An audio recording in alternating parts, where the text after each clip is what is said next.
ওস্টোমি মানে হচ্ছে যে ওপেনিং, তো কোলোস্টোমি হচ্ছে যে কোলন ওপেনিং করা হচ্ছে। তো এটা কাদের ক্ষেত্রে করা হয়, যে এটা হচ্ছে যে ইন্টেস্টাইনালে কী করা হয়, আর্টিফিশিয়ালি একটা ওপেনিং করা হয় লার্জ ইন্টেস্টাইনে থ্রু অ্যান্টেরিয়র অ্যাবডোমিনাল ওয়াল, যে অ্যান্টেরিয়র অ্যাবডোমিনাল ওয়ালে একটা কী করা হয়, আর্টিফিশিয়ালি ওপেনিং করা হয়। এর পাসটা কি আমরা হচ্ছে দেখি, পাসটা হচ্ছে যে পাস করতে হবে কিসের জন্য, ফ্ল্যাটাস গ্যাস অ্যান্ড স্টুল পাস করার জন্য করা হয়।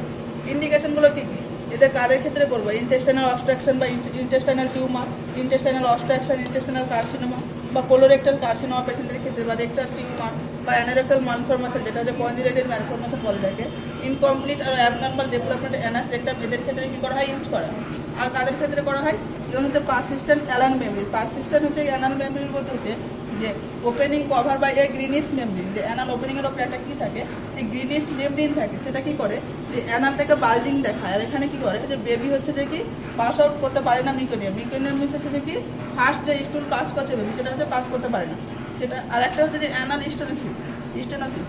অ্যানাল স্টেনোসিসের ক্ষেত্রে কী হচ্ছে, যে narrowing of the anal canal, এটা কোথায় হচ্ছে, যে 1 to 4 সেমি অ্যাভাব দেওয়া হচ্ছে যে অ্যানাল ওপেনিংয়ের। এখানে কী হচ্ছে, যে স্টুল পাস আউটটা কী করে, ডিক্রিজ করে। এখানে যে স্টুলটা দেখা যায় সেটা কী করা হয়, যে রিবন লাইক স্টুল দেখা যায়। দেন হচ্ছে টাইপস অফ কোলোস্টোমি।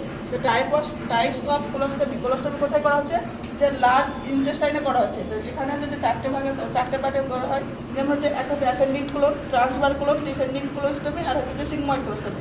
তো কোথায় কী ধরনের স্টুল পাওয়া যায় সেটা এখানে বোঝা যেতে পারছি। যেমন যে অ্যাসেন্ডিং কোলনে হচ্ছে এখানে যে স্টুল থাকে সেটা হচ্ছে লিকুইড ফর্মে থাকে। ট্রান্সভার কোলনে হচ্ছে যে লিকুইড হচ্ছে স্টুল হচ্ছে লিকুইড থাকে বা সেমি সলিড ফর্মে থাকে। যখন হচ্ছে ডিসেন্ডিং কোলনে আসে তখন হচ্ছে সেমি সলিড থাকে। আর সিগময়েড কোলনে হচ্ছে কি স্টুল হচ্ছে যে ফর্মেশন সৃষ্টি হবে, সলিড হয়ে যায়। এবং আমরা কি বলছি, যে এই অ্যাসেন্ডিং কোলনটাকে কোলোস্টোমিটাকে কী বলছি, এর নাম হচ্ছে ওয়েট কোলোস্টোমি বা হচ্ছে অ্যাসেন্ডিং কোলোস্টোমি। এখানে ইনসেশনটা কোথায় করছি, ইনসেশনটা আমরা করছি যে মেক ইনসেশন অ্যাসেন্ডিং কোলনে করছি। স্টুল এখানে পাস আউট করছে, এখানে স্টুলটা কী হচ্ছে, লিকুইড ফর্মে পাস আউট হচ্ছে। এবং হচ্ছে এখানে ইউজ করা হয় এটা শর্ট টাইমে, মানে কিছুদিনের জন্য ইউজ করা হয় এবং টেম্পোরারি ইউজ করা হয়। এখানে ওপেনিংটা সবসময় কোথায় থাকবে, রাইট সাইড অফ দ্য অ্যাবডোমিনে থাকবে। এটা কোন গেল, অ্যাসেন্ডিং কোলোস্টোমি বা ওয়েট কোলোস্টোমি গেল। দেন সেকেন্ড হচ্ছে যে কি ড্রাই কোলোস্টোমি। ড্রাই কোলোস্টোমি কাকে আমরা বলছি, সিগময়েড কোলোস্টোমিকে আমরা কি বলছি, ড্রাই কোলোস্টোমি বলছি। এখানে ইনসেশনটা কোথায় থাকছে, এখানে ইনসেশনটা থাকছে যে সিগময়েড কোলনে ইনসেশন থাকছে। এটা অলসো কি জানি আমরা, এর আরও যে নামগুলো আছে সেগুলো হচ্ছে, যেমন হচ্ছে লেফট সাইড আমরা হচ্ছে কোলোস্টোমি বলছি, ইন কোলোস্টোমি বলছি বা পার্মানেন্ট কোলোস্টোমিও বলা হয়। সিগময়েড কোলোস্টোমি আর ড্রাই কোলোস্টোমি এগুলো হচ্ছে যে কি এই কোলোস্টোমি ড্রাই কোলোস্টোমি সব হচ্ছে নাম। দেন হচ্ছে স্টুল পাস আউট। এখানে কি বললাম, যে স্টুল কী হচ্ছে, নর্মালি হচ্ছে যে কি এখানে সলিড ফর্মে হয়ে যাচ্ছে, তাহলে এখানে স্টুলটা কী হচ্ছে, যে পাস আউট করছে সেটা নর্মাল ফর্মে করছে, সলিড স্টুল পাস করছে। দেন হচ্ছে যে সিগময়েড কোলোস্টোমি।